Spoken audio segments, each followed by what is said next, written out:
Hello everyone, welcome to the midweek video. The next part of the Princess Knight is done and I actually went all out on this one.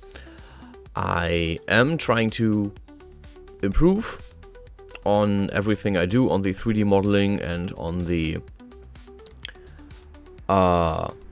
animation as well, and in this case I had a very specific vision of what I wanted to do, what I wanted to put out, so I took the time and actually tried to do as much as possible with this.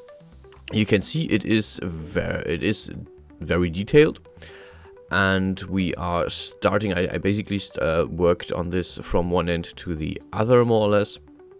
I started with the ring on the upper arm that is basically holding the whole thing in place, more or less. You can also see the roses already in there. But yeah, for this thing I actually went out and did a lot of detail work.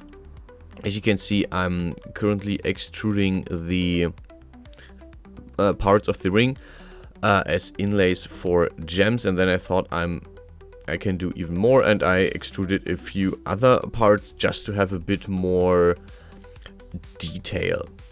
The gemstones themselves are copy paste of the of parts of the ring, basically a flat plane that I then thickened to give the illusion of this in-state gemstone. Second, I made a second ring around the upper arm, again close to the elbow, because I wanted to have some puffy sleeves for this one. And for those puffy sleeves I actually really tried something new. This was the part where I was like, I want to try something new. The ring just has a bit of detail to give it some depth, but I wanted to have the main part in. Yeah, another ring. Basically this is a few rings that hold the whole fabric in place. This is also again I try to go with different details that complement each other, so basically different but still same details. So I made the inlays or the sockets for the gems again on this one, and you can see the rings are getting smaller and smaller every time, more or less.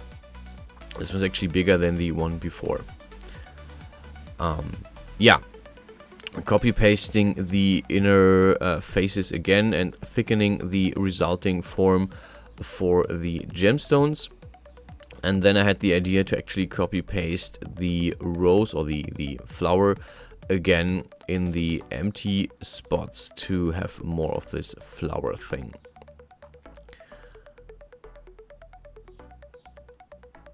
Yeah, the whole thing is inspired loosely, or the upper arm is loosely inspired by something I saw. The rest is basically just me trying to play around, try a few new things. The last ring on the wrist actually could have been more on the wrist. This is relatively on the arm, so I might actually I don't know, I'm not gonna redo this part, but yeah, it could have been put out better. And after that we are going for the sleeves. This is basically the easiest sleeve, is the one in the middle. No, this is actually the upper one. This is the first sleeve. This is the puffy sleeve, and for this one I really went into detail this time.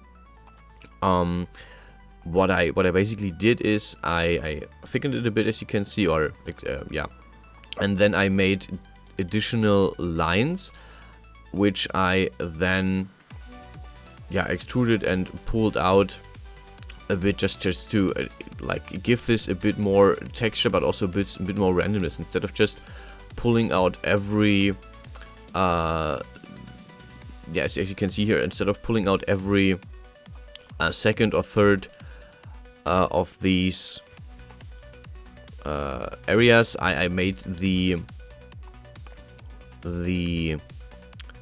lines irregular, so that there is actually a kind of randomness to it that you have in normal clothing. Like normal folds are not perfectly even, they're not perfectly the same, they're not perfectly mirrored as well. So this is something that I have been trying to get into my clothing for some time, but only this time I actually took the time to try it.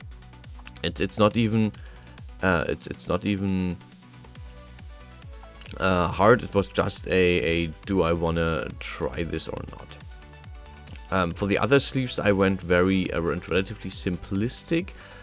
For the base design, the second one is basically just a filler, because I wanted this to be one sleeve. I want this to be connected, but I didn't want to go all out with the second one as well. Though I should have made the second one a puffy sleeve as well, just to complement the look.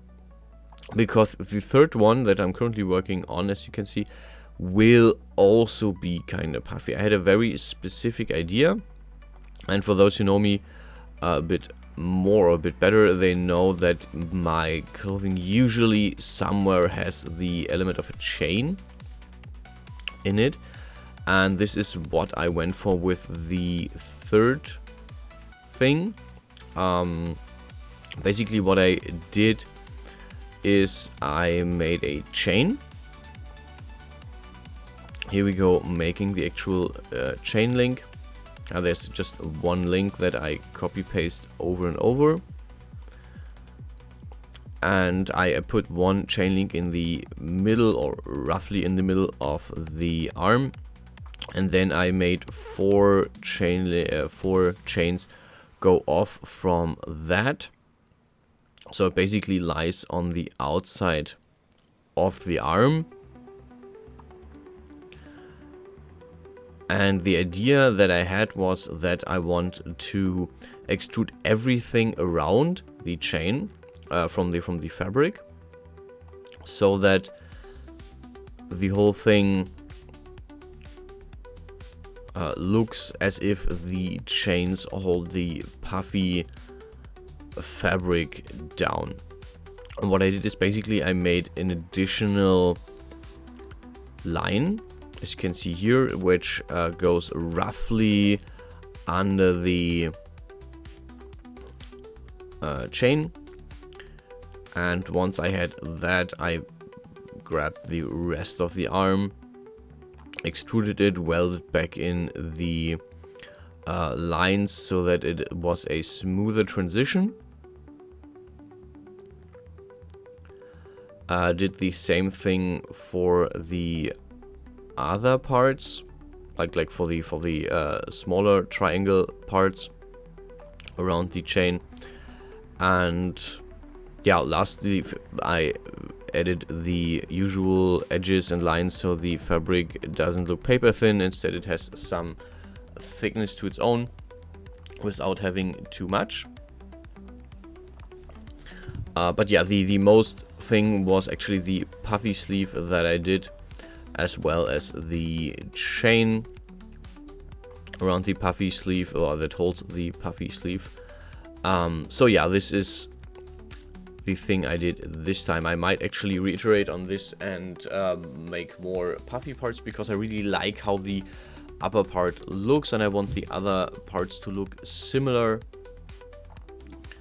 So yeah, there might actually be some more to there might actually be some more work to the whole thing if I find the time.